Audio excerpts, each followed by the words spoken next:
at this chapter.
So let's start this chapter, that is water resources.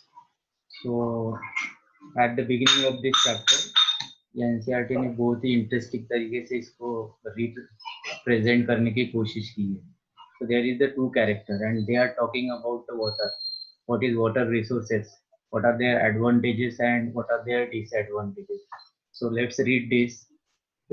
First character है Pinky and Pinky is asking to Chintu, did you see those awesome TV reports on floods in Odisha? My God, what havoc they have created. It has destroyed and swept away everything in its path. मतलब पिंकी ने यहाँ पे चिंटू को पूछा है कि उड़ीसा में जो फ्लड आया है और फ्लड के कारण जो वहाँ पे बहुत ज्यादा डिस्ट्रक्शन हुआ है, तो जो वाटर आपको जीवन देता है वही वाटर आपका जीवन भी छीन लेता है. ये बात इस क्वेश्चन में से क्लियर हो जाती है. और चिंटू का आंसर देखिए इस पे. Yes I did, isn't it strange, क्या ये मतलब स्ट्रेंज नहीं लगता? Water can give life and take life as well. What would we do without water?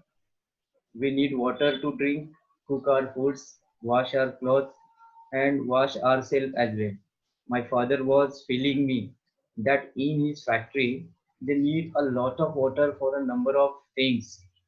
Did you know that they even need water for cooling the machines? In fact, the factory runs on the power supplied by the hydel power plant. Now I can understand why through the ages we humans have chosen to live near water courses along the rivers and other water sources like springs, lakes, ponds and oceans, right? तो यहाँ पे human settlement की बात की है कि human settlement उन्हीं places को क्यों चॉइस करता है जहाँ पे नियर बाय वाटर बॉडीज होती है. तो इसके आंसर में देखने को मिलता है कि फैक्ट्री के लिए वाटर जरूरी होता है, अदर ह्यूमन एक्टिविटीज के लिए वाटर जरूरी होता है, and that's why human being select those place where the water bodies are available. So at the introduction of this chapter, you already know that the 3/4 of the earth surface is covered with water. तो आपको पहले से ही पता है कि हमारी जो अर्थ है, अर्थ के ऊपर में जो सरफेस है, सरफेस में दो चीजों का मतलब कंट्रीब्यूशन है. एक तो वाटर बॉडी का है और दूसरा लैंड का है. तो जैसे प्रीवियस चैप्टर में इसको कवर किया है हम लोगों ने, तो थर्ड फोर्थ पोर्शन जो है वो वाटर से मतलब कवर किया हुआ है यहाँ पे. तो near about 71%, near about this fresh water. लेकिन इसमें फ्रेश वाटर की क्वांटिटी कितनी है ये भी देखना होगा आपको.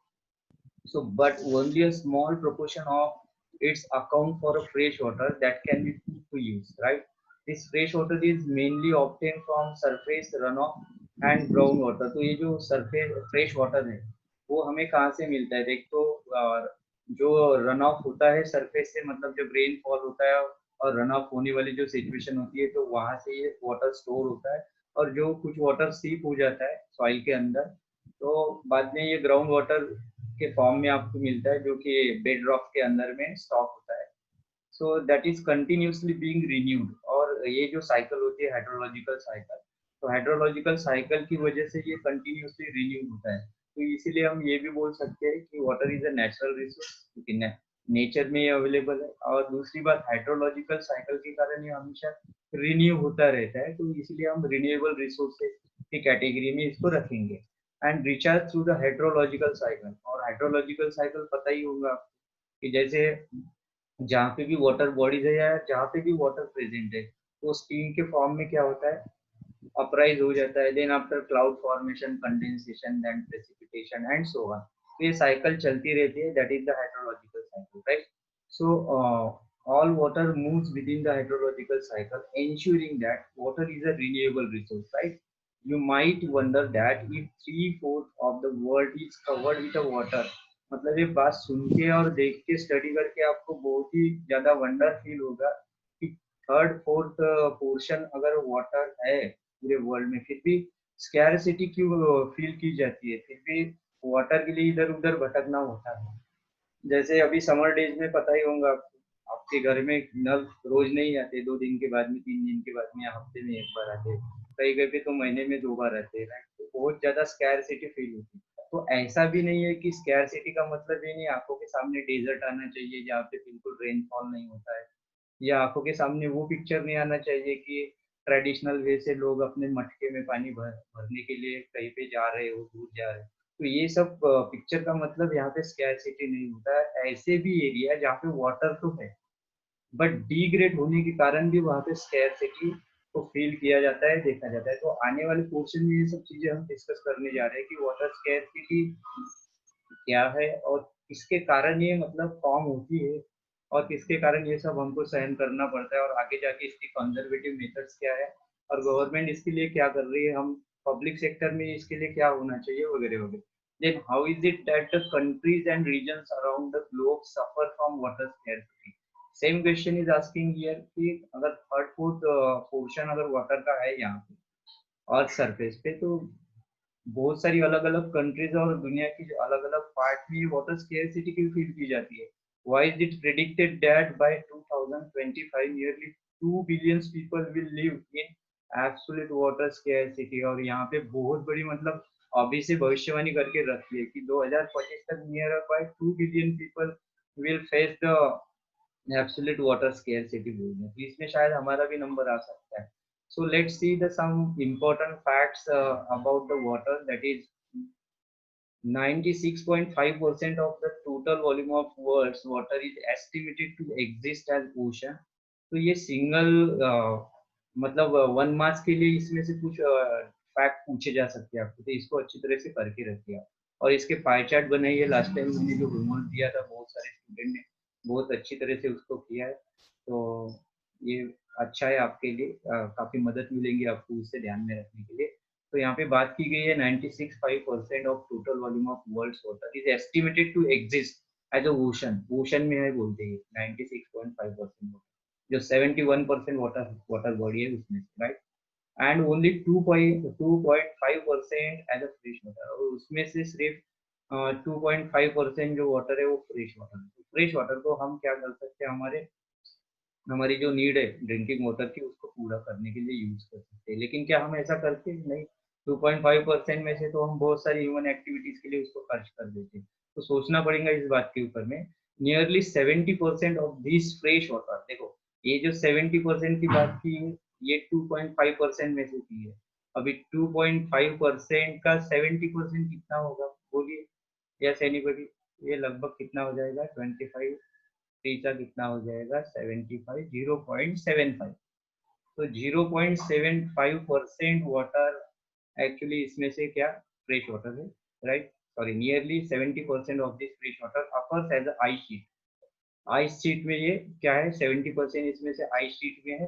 And glacier in Antarctica, Greenland and mountainous region. तो ये आपकी आंखों के सामने अभी मैप आना चाहिए कि अंटार्कटिका कहाँ पे, ग्रीनलैंड कहाँ पे है, और माउंटेनियस रीजन, हमारे इंडिया में माउंटेनियस रीजन जैसे greater Himalaya, Himalayan mountain range, जैसे कि यूएसए में अलग से, ऑस्ट्रेलिया में अलग से, तो जगह जगह पे जहाँ पे माउंटेन रेंज है वहाँ पे ग्लेशियर पाए जाते हैं। तो उस ग्लेशियर क्या होता है, एक बर्फ बर्फ की चट्टान होती है। तो ये जो वाटर है वो बर्फ के चट्टान के फॉर्म में होता है। और अंटार्कटिका की तो बात सभी को पता है, वहाँ पे जितनी जितनी भी वाटर बॉडी हो पूरी आइस के फॉर्म में, राइट। सो यहाँ पे याद रखिए 2.5% में से 70% जो वाटर है वो आपका आइस फॉर्म में है, और जो 0.75% है वो ड्रिंकिंग, वो फ्रेश वाटर हम यूज कर सकते हैं सिर्फ, राइट। अभी भी बाकी लोग स्टूडेंट ऑनलाइन आ रहे हैं, right. So while a little less than 30% is stored as groundwater in the world's aquifers, India receives nearly 4% of the global precipitation and rank 133 in the world in terms of water availability per person per annum. This is also very very important point is here, right? So India में बात की गई है कि total जो world में rainfall होता है उसके 4% रेनफॉल इंडिया में होता है। और हमारी जो रैंक है पूरे वर्ल्ड में, अगर हम 200 कंट्रीज की बात करें, अबाउट 200 कंट्रीज, तो यहाँ पे 133 का हमारा नंबर लगता है। तो ये बहुत ही मतलब इतना ज्यादा रेनफॉल होने के बाद में भी अगर हम 133 नंबर पे स्टैंड करते तो इसका मतलब बहुत सारी टेक्निकल प्रॉब्लम है, या अवेयरनेस नहीं है लोगों के बीच में, या हमारे गवर्नमेंट को इसके बारे में शायद ज्यादा, मैं ये तो नहीं बोलूंगा गवर्नमेंट को नहीं बोल सकते हम ये सब, लेकिन फिर भी क्या ऐसी कोई स्कीम होनी चाहिए। अभी वेस्टर्न घाट में बहुत ज्यादा क्या होता है, रेनफॉल होता है, लेकिन वहाँ की जितनी भी रिवर्स है, छोटी छोटी रिवर है, अगर आप महाराष्ट्र के मैप में देखोगे वेस्टर्न घाट में, तो इतना ज्यादा वाटर रेनफॉल होता है कि वाटर अवेलेबल तो सारा का सारा सी में ड्रेन हो जाता है। अगर उसको रोका जाए रिजर्वायर डैम जैसे या कैनल्स के माध्यम से, उसको अगर महाराष्ट्र में या गुजरात में वगैरह डाइवर्स किया जाए या अदर सदर्न स्टेट में डाइवर्स किया जाए, तो वाटर स्केर्सिटी जैसी प्रॉब्लम हो ही नहीं सकती। तो इन फ्यूचर ये सब होना चाहिए। The total renewable water resources of India are estimated at 1897 square kilometre per annum. तो यहाँ पे एक साल के अंदर में कितना एस्टिमेशन दिया है, तो उसका यहाँ पे फिगर दिया है। तो इसका एक डायग्राम बनाइए, पाई चार्ट बनाइए and distribution of water show कीजिए and send me, right. So the next thing is waters, यहाँ पे एक और फैक्ट दी है, by 2025 it is predicted that large parts of the India will join countries or region having the absolute water scarcity। मतलब दुनिया की जो भी कंट्री है या जो भी रीजन है आज तक scarcity को झेल रहा है, उसी में भारत का नंबर लगने वाला है। कहाँ कब तक लगने वाला है, अबाउट 2025 तक, हो सकता है उसके पहले भी लग सकता है। सो वाटर स्कैरसिटी, और ये रिपोर्ट किसने दी है, ये यूनाइटेड नेशन की वर्ल्ड वाटर डेवलपमेंट रिपोर्ट है 2003। तो देखो जब हम आंसर को ड्राफ्ट करते हैं, जब भी बोर्ड में आप आंसर लिखोगे तो ये एक आधा पॉइंट उसमें डाल दो आप नीचे में, राइट। तो ये बहुत ही इम्पैक्ट डालता है जो भी आपका पेपर का इवोल्यूशन करता है उसके ऊपर में। तो ये ऐसे सेंटेंस को हम जनरली छोड़ देते हैं, लेकिन ये लिखना चाहिए, इसके नीचे में एंडिंग जरूर करनी चाहिए। So water scarcity and the need for water conservation and management। तो वाटर स्कैरसिटी क्या है और आज की मतलब जरूरत क्या है कि हम कंजर्वेशन कैसे करें, और कंजर्वेशन करने के लिए प्रॉपर मैनेजमेंट क्या होना चाहिए, तो इसके बारे में यहाँ पे डिस्कशन आपको देखने को मिलता है। सो given the abundance and renewability of water, it is difficult to imagine that we may suffer from water scarcity। मतलब हमारे इंडिया में या वर्ल्ड के और कुछ हिस्सों में इतना इतना ज्यादा रेनफॉल होने के बावजूद, इतना ज्यादा मतलब वाटर बॉडी अवेलेबल होने के बावजूद अगर हमको वाटर स्कैरसिटी को फेस करना पड़ता है, तो ये हमारी कल्पना के बाहर ही है। हम ऐसा इमेजिन भी नहीं कर सकते। The moment we speak of water shortage, we immediately associate it with regions having the low rainfall or those that are drought prone. We instantaneously visualize the desert of the Rajasthan and women's balancing many matkas, eastern coast used for the collecting and storing water and traveling long distances to get water. True, the availability of water resources varies over the space and time, mainly due to the variations in seasonal and annual precipitation, but water scarcity in the most cases is caused by over exploitations, excessive use and unequal access to the water among the different social groups. जैसे कि मैंने आपको बताया कि हमारे आंखों के सामने एक पिक्चर सी तैयार हो जाती है जो एक्चुअली गलत है। ऐसा नहीं है कि जैसे हमारे यहाँ पे थार डेजर्ट है जहाँ पे प्रेसिपिटेशन 15 सेंटीमीटर के नीचे होता है, 10 सेंटीमीटर 5 सेंटीमीटर के नीचे चला जाता है। तो ऐसे एरिया में वाटर स्कैर्सिटी आपको नेचुरली देखने को मिलती है।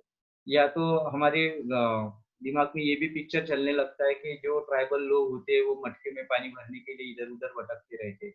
तो क्या इन्हीं लोगों को वाटर स्कैर्सिटी है? तो हमारा जो एरिया है, हमारा एरिया तो इस टाइप का, मतलब ना तो डेजर्ट वाली सिचुएशन है, ना तो यहाँ पे मतलब वाटर रिसोर्सेस की कोई प्रॉब्लम है, फिर भी वाटर स्केर्सिटी हमको क्यों झेलनी पड़ती है? तो इनके कारण आज हमें मतलब ढूंढने की जरूरत है।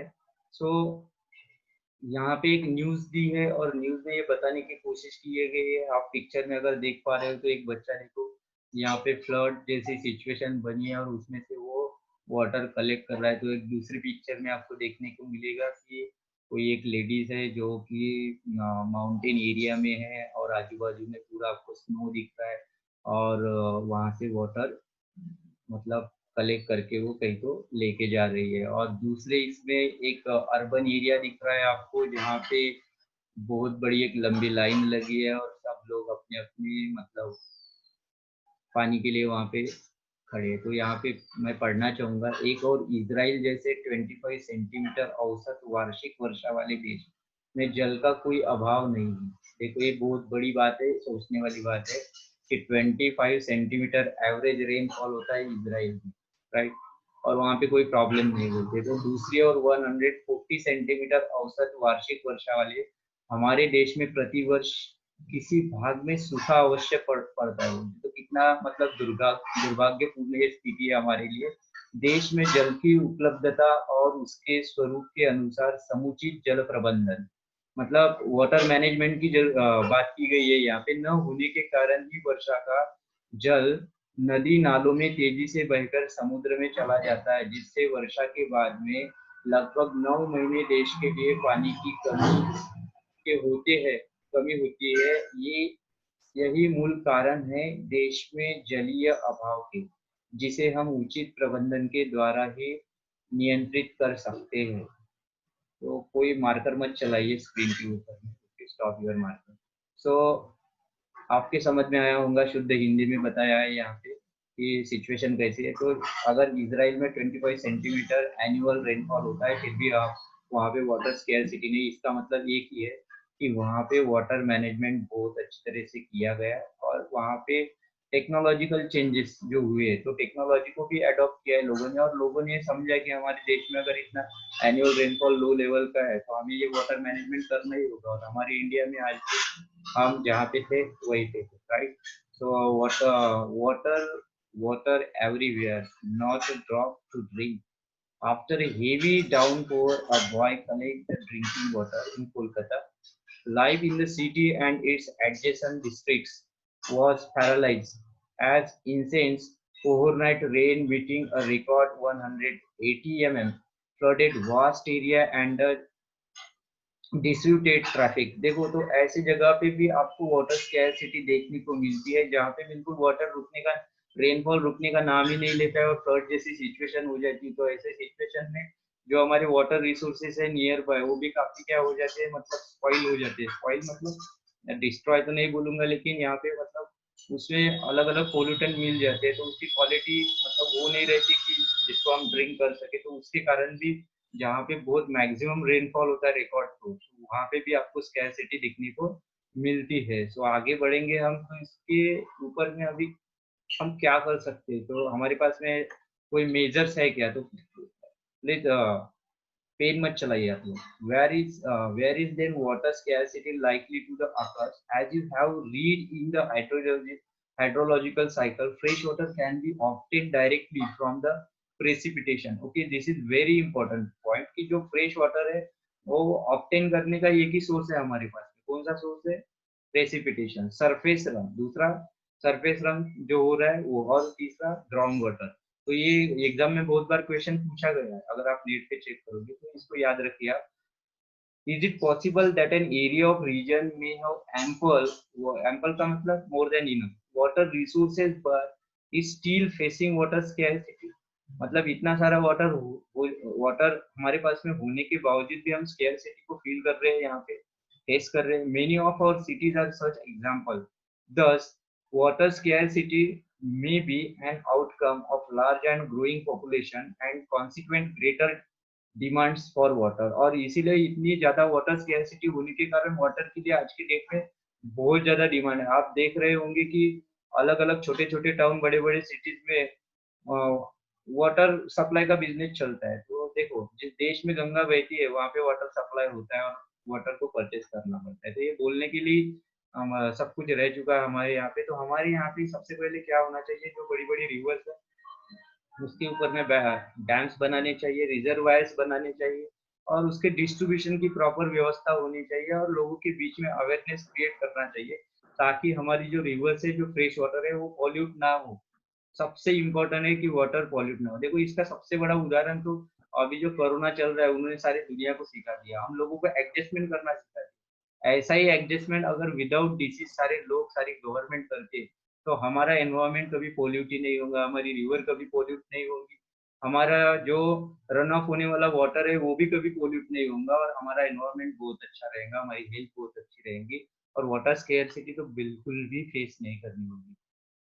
सो हम कोरोना से बहुत कुछ सीख सकते हैं, राइट। कोरोना से लड़ते लड़ते ये बातें हमने जरूर ध्यान में रखनी चाहिए। सो a large population means the more water, not only for the domestic use but also to produce the more food, right?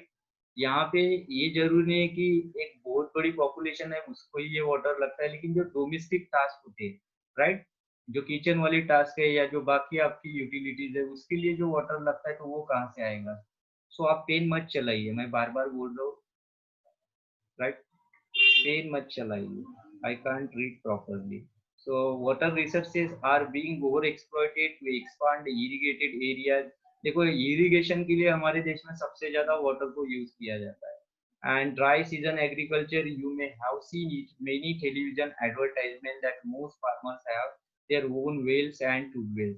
तो वाटर जो सप्लाई होता है इरिगेशन के लिए, तो उसके लिए मैक्सिमम फार्मर लोग क्या करते हैं, तो उनकी प्राइवेट वेल्स होती है या ट्यूबवेल्स होती है, उसकी मदद से इरिगेशन किया जाता है। और गवर्नमेंट ने भी बहुत सारे रिजर्वायर से चैनल्स की व्यवस्था की है, तो वहां से भी वाटर को सप्लाई किया जाता है। फिर भी स्कैरसिटी तो वहां पे क्रिएट हो ही जाती है, क्योंकि उतना ज्यादा वाटर हमारे पास नहीं है, और हमारे पास में प्रायोरिटी ऑर्डर होने के कारण भी हम बहुत सारी चीजों को क्या करते हैं, और फिर मैं कैसे सबको ब्लॉक कर दूंगा। So please don't do this, pen मत चलाइए। So post-independent India witnessed intensive industrialization. Intensive industrialization का मतलब क्या होता है? There are the two types of industrialization. That is the one is the intensive and the second is the extensive. Intensive में क्या होता है? छोटी छोटी इंडस्ट्री बहुत ज्यादा लग जाती है, और एक्सटेंसिव में बहुत large industry, large sector level पे इंडस्ट्री स्टेब्लिश की जाती है और एम्प्लॉयमेंट को प्रोवाइड किया जाता है। सो creating vast opportunity for us, और ये मतलब स्मॉल स्केल इंडस्ट्री की वजह से आज बहुत ज्यादा मतलब हम लोगों ने एम्प्लॉयमेंट को जनरेट किया। तो वहां पे भी वाटर वाटर सप्लाई की जरूरत है, वाटर की नीड है। तो ये जो वाटर है हमारा, जिसके ऊपर में हमारी ड्रिंकिंग और बाकी एक्टिविटीज का राइट्स है, तो वो आज डाइवर्स हुआ है अलग अलग सेक्टर में। तो ये भी एक इसका कारण है, जिसके कारण हम लोगों को वाटर स्कैर्सिटी को झेलना पड़ता है, फेस करना पड़ता है। So today large industrial houses are as commonplace as the industrial unit of many MNC, that is multinational corporations. The ever increasing number of the industries has made matters worse by exerting the pressure on existing fresh water resources। जैसे मैंने बताया आपको कि जो existing fresh water है उसके ऊपर में 110% क्या होगा, डेफिनेटली प्रेशर आएगा। जैसे मान लो कि आपके गांव के आजू बाजू में कोई इंडस्ट्री,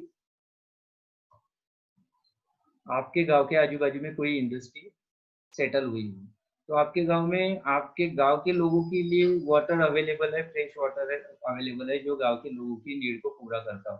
लेकिन वहां पे साइड में अभी एक इंडस्ट्री लग गई, तो उस इंडस्ट्री को भी आपको वाटर देना है। उस इंडस्ट्री में जो बाहर से कुछ 1000 2000 5000 वर्कर आएंगे काम करने के लिए, उनको भी वाटर लगेगा।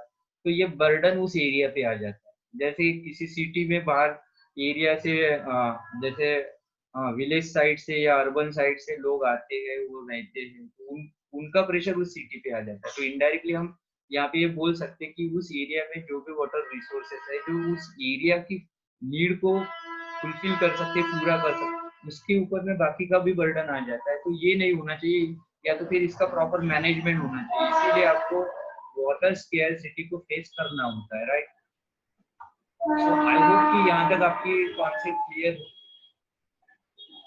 So today in India, hydroelectric power constitutes the approximately 22% of the total electricity produced. तो देख लीजिए, एक फैक्ट और दिया है कि इंडिया में जितनी भी इलेक्ट्रिसिटी आज प्रोड्यूस होती है, उसमें से 22% electric.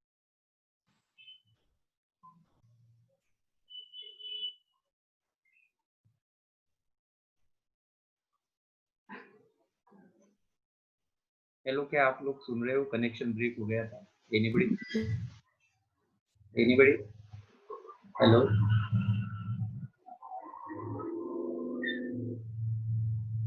Yes, sir. Okay, thank you. You can not minimize. Sir अभी भी क्रश हो रहा है।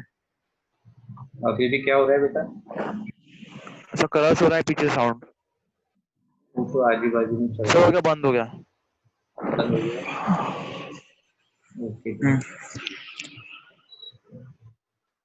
ठीक है। आपको स्क्रीन दिख रही है बेटा?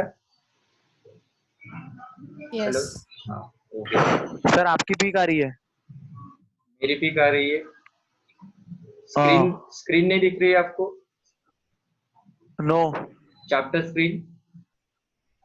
No sir. Okay, so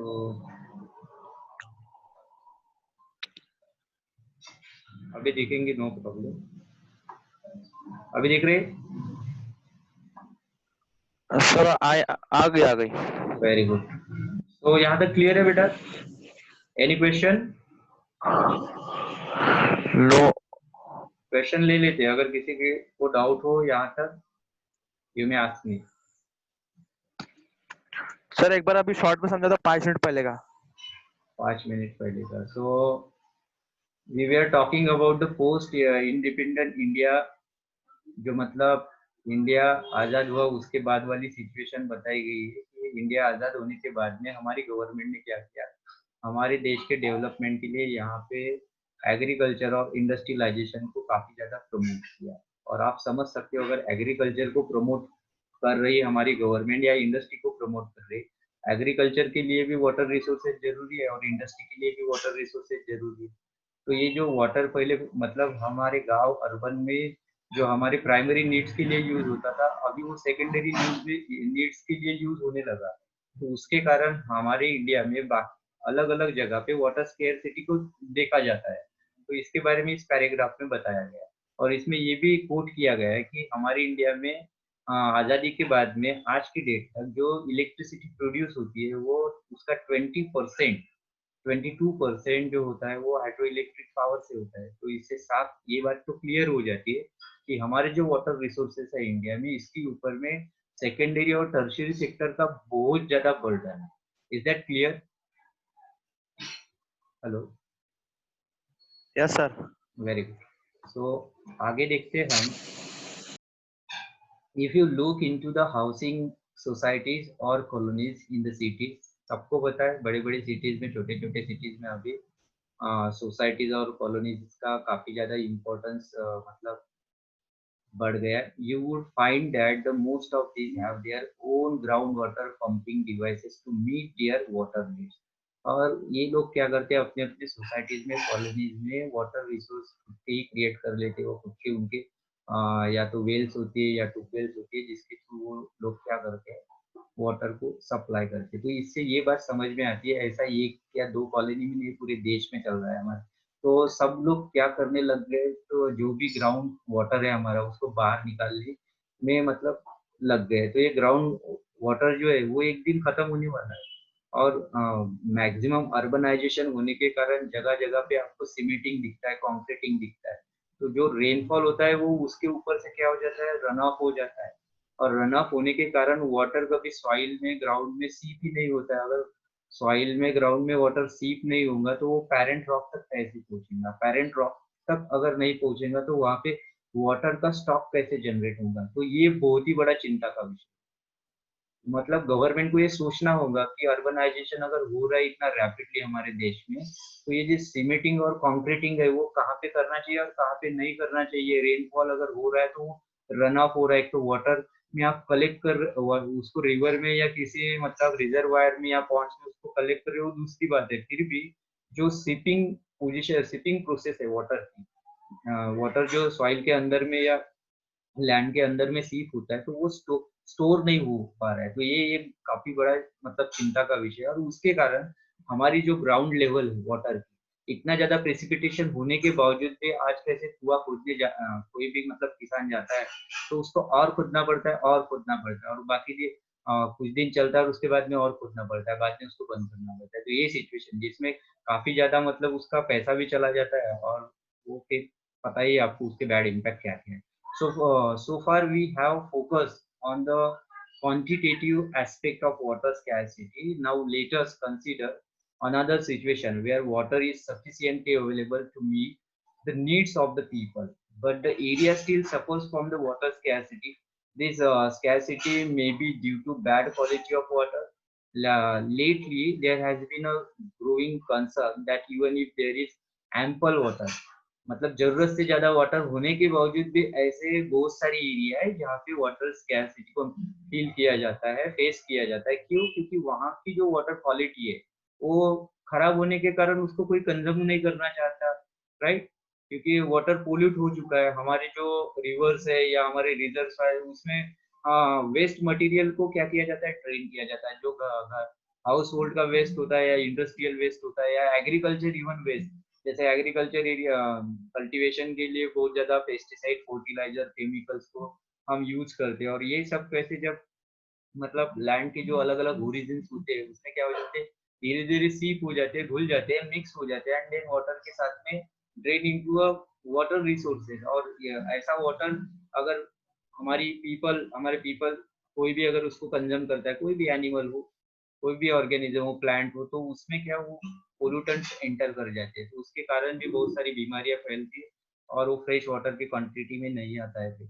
so India's river specially the smaller once, जो इंडिया में छोटी छोटी रिवर्स है, have all throne into the toxic streams. उनके जो प्रभाव है, स्ट्रीम्स है जहाँ से वो पास होती है, तो वो सब टॉक्सिक मटेरियल उसमें ऐड हो रहा है। जैसे कि आप आपके आजू बाजू के गाँव के आजू बाजू में जो भी रिवर्स है या छोटी मोटी स्ट्रीम है उसको देख लो, उसमें कूड़ा कचरा पड़ा होता है, उसमें सब लोग वेस्ट छोड़ते हैं। तो यहाँ पे वेस्ट मैनेजमेंट सिर्फ पढ़ने के लिए नहीं होना चाहिए, ये हमारी जनरेशन और आने वाली जनरेशन को इसके ऊपर में कैसे एक्शंस लेनी होगी और अगेंस्ट इसके स्टेप्स लेनी होगी। हमें इसका कंजर्वेशन और मैनेजमेंट करना चाहिए। Otherwise we can't save our water resources as a fresh water and we can't utilize it for a drinking water as a drinking water, right? So the assault on the Indian river, तो एक तरीके से हम हमारे Indian river पे assault कर रहे हैं, अत्याचार कर रहे हैं। हमारी रिवर्स अत्याचारित है, राइट? हम तो माता के समान रिवर्स को मानते हैं, फिर ऐसा क्यों करते हैं? सोचने वाली बात है। सो फ्रॉम पॉपुलेशन ग्रोथ, इसके कारण अलग अलग है, जो कि पॉपुलेशन की ग्रोथ हो रही है day by day. Agricultural modernization, agriculture का आधुनिकरण हो गया है, अर्बनाइजेशन एंड इंडस्ट्रियलाइजेशन। तो ये सर्टन रीजंस है और कॉजेस है इसके कि हमारी जो छोटी मोटी रिवर्स है वो पॉल्यूशन हो रही है। So by the day this entire life sounds threaten, और आज हमारे लाइफ के मतलब हमारे जीवन में ये सबसे बड़ा चैलेंज है कि हम इन सभी चीजों को कैसे रोकें। तो सोर्स क्या है, किस आधार